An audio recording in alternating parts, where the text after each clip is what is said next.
warahmatullahi wabarakatuh. Perkenalkan, nama saya Jaki Akmalia. Saya dari Prodi Teknik Industri Universitas Bakri. Di sini saya akan menjelaskan tentang software perangkat lunak sumber terbuka yang digunakan untuk melakukan analisis daur hidup. Apa itu OpenLCA? Life Cycle Assessment. LCA ini suatu metode untuk menilai dampak lingkungan dari suatu produk atau layanan sepanjang siklus hidupnya, mulai dari ekstraksi bahan baku hingga pembuangan akhir. Nah, di sini ada salah satu versi dari OpenLCA. Angka-angka dan kode di belakangnya ini menunjukkan versi spesifik pembaruan dan mungkin juga berisi informasi tentang fitur atau perbaikan bug tertentu. Kemudian di sini ada file. File ini indikator bahwa data ini disimpan dalam sebuah file. Kemudian database. Database ini menunjukkan bahwa data tersimpan terorganisir dalam bentuk basis data.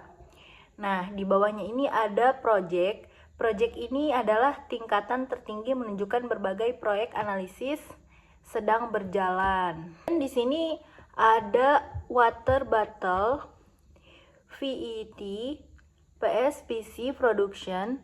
Ini adalah salah satu proyek spesifik yang membandingkan produksi botol air antara bahan polietilin tereptalat dan polikarbonat. Proyek ini mungkin menganalisis berbagai aspek seperti biaya produksi, dampak lingkungan, atau kualitas produk. Nah, project setup ini di sini ada project setup water bottle PET PSPC production. Ini adalah judul proyek analisis. Artinya proyek ini khusus membandingkan dua jenis botol air, yaitu VET dan VC. Di sini ada general information. Di sini terdapat informasi umum tentang proyek seperti nama proyek, kategori proyek. Di sini ada deskripsi singkat tentang proyek. Versi dari proyek ini ada last change, tanggal berakhir kali proyek diubah. Kemudian ada sebuah kode unik untuk mengidentifikasi proyek. Ada tag atau label yang bisa ditambahkan untuk memudahkan pencarian atau pengelompokan proyek. Kemudian ada calculation setup. Bagian ini berisi pengaturan penghitungan analisis siklus hidup. Kemudian ada impact assessment method. Metode yang digunakan untuk menilai dampak lingkungan. Ada normalization and weighting set, cara untuk menormalisasi dan memberi bobot pada berbagai dampak lingkungan. Kemudian ada opsi untuk menggunakan metode LCA. Kemudian ada opsi untuk memasukkan perhitungan biaya dalam analisis. Nah, di sini ada VET allocation conversion. Proyek ini kemungkinan fokus pada perbandingan alokasi sumber daya atau penggunaan bahan baku dalam produksi botol VET. VET parameter conversion. Di sini ada proyek ini mungkin membandingkan berbagai parameter atau sifat dari botol VET seperti ketebalan, kekuatan, atau ketebalan terhadap suhu. Ketahanan terhadap suhu. Selanjutnya, product system. Dalam parameter product system ini ada PC bottle production. Nah, subfolder ini berisi data dan analisis yang spesifik untuk produksi polikarbonat botol VC polikarbonat. Di sini terdapat informasi tentang kapasitas produksi, biaya produksi, dan efisiensi proses produksi botol VC. Kemudian VET bottle filling, cut off. Subfolder ini berisi data tentang proses pengisian botol PET. PET Bottle Production. Subfolder ini berisi data dan analisis yang spesifik juga untuk produksi botol PET. Mirip dengan subfolder visi yang di atas ini, Bottle Production ya. Di sini mungkin terdapat informasi tentang kapasitas produksi, biaya produksi, dan efisiensi proses produksi botol PET. Nah, selanjutnya ini PET Bottle Use Material Flow Logis. Subfolder ini berisi analisis tentang aliran material dalam proses produksi dan penggunaan botol PET. Analisis ini menggunakan metode material flow logis untuk melacak aliran material dari bahan baku hingga produk akhir dan limbah. Kemudian PET Bottle Use Offsite Direction Approach. Subfolder ini berisi analisis yang sama dengan subfolder sebelumnya, tetapi menggunakan pendekatan yang berbeda. Offsite Direction Approach ini merujuk pada suatu metode analisis yang dimulai dari produk akhir dan melacak aliran material ke belakang menuju bahan baku. Selanjutnya di sini ada proses. Proses ini ada water bottle. Nah, water bottle ini fokus utama dari analisis, yaitu botol air. Kemudian parameter di sini kita akan menemukan berbagai parameter atau variabel yang digunakan untuk mengukur dan membandingkan berbagai aspek dari botol air, seperti bahan baku, proses produksi, penggunaan energi, dan dampak lingkungan. Nah, di sini ada visi bottle filling, visi granulate production, visi transport.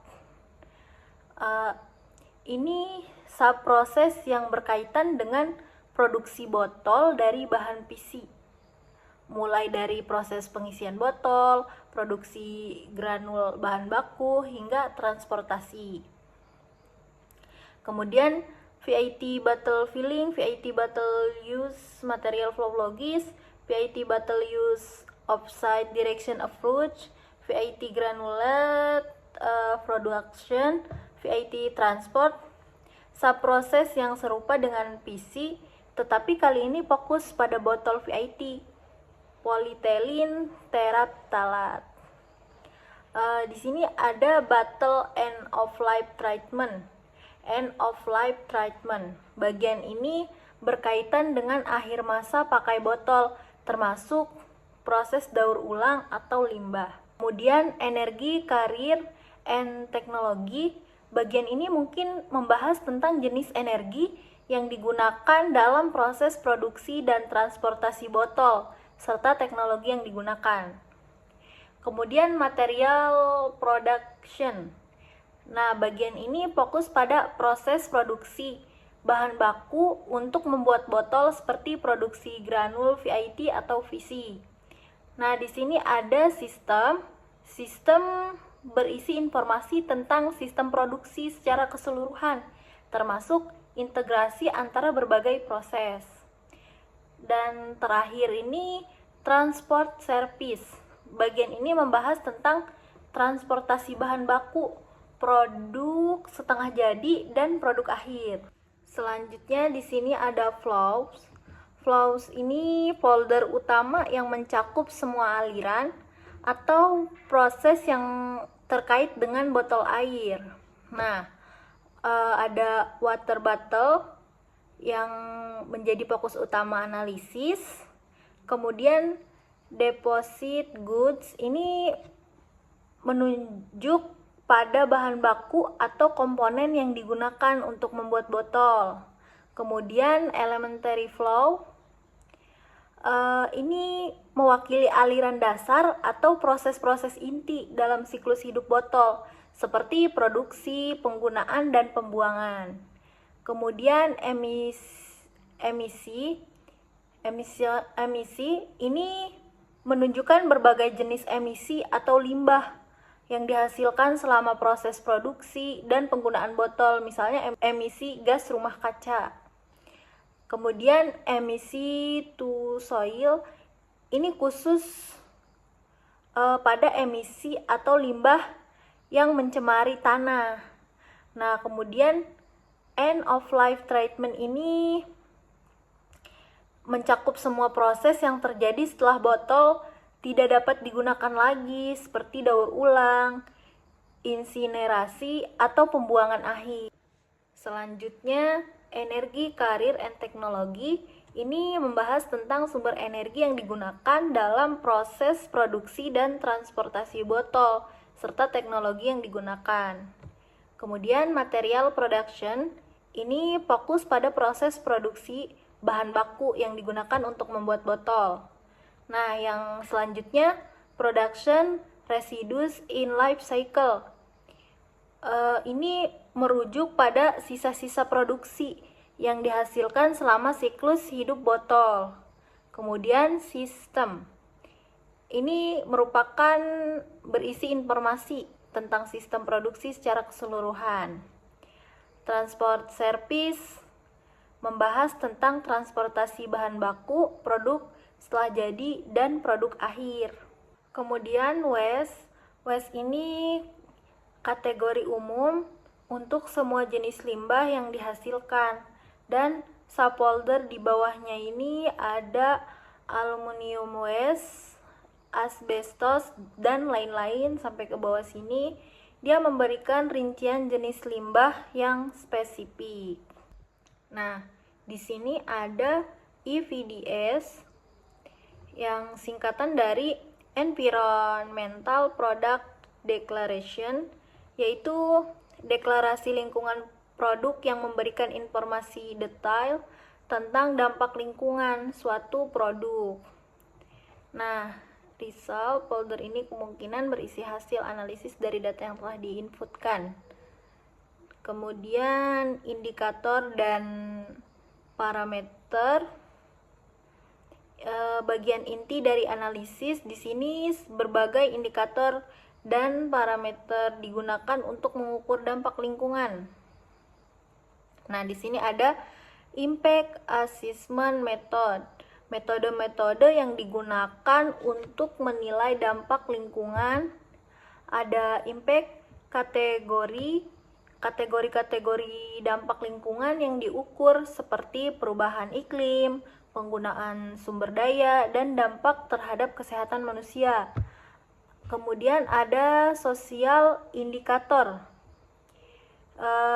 Indikator yang berkaitan dengan dampak sosial seperti kondisi kerja, keadilan sosial, dan kesejahteraan masyarakat. Kemudian global parameter. Parameter yang berlaku secara global dan digunakan untuk membandingkan hasil analisis dengan data lainnya. Kemudian data quality system, di mana sistem yang digunakan untuk memastikan kualitas data yang digunakan dalam analisis. Kemudian ada background data, data dasar yang digunakan sebagai referensi dalam analisis. Nah, aplikasi ini digunakan untuk melakukan analisis siklus hidup atau life cycle assessment (LCA), suatu metode untuk menilai dampak lingkungan dari suatu produk atau proses panjang siklus hidupnya, mulai dari ekstraksi bahan baku hingga akhir masa pakainya. Mungkin hanya itu. Jika ada salah kata, mohon maaf. Terima kasih. Wassalamualaikum warahmatullahi wabarakatuh.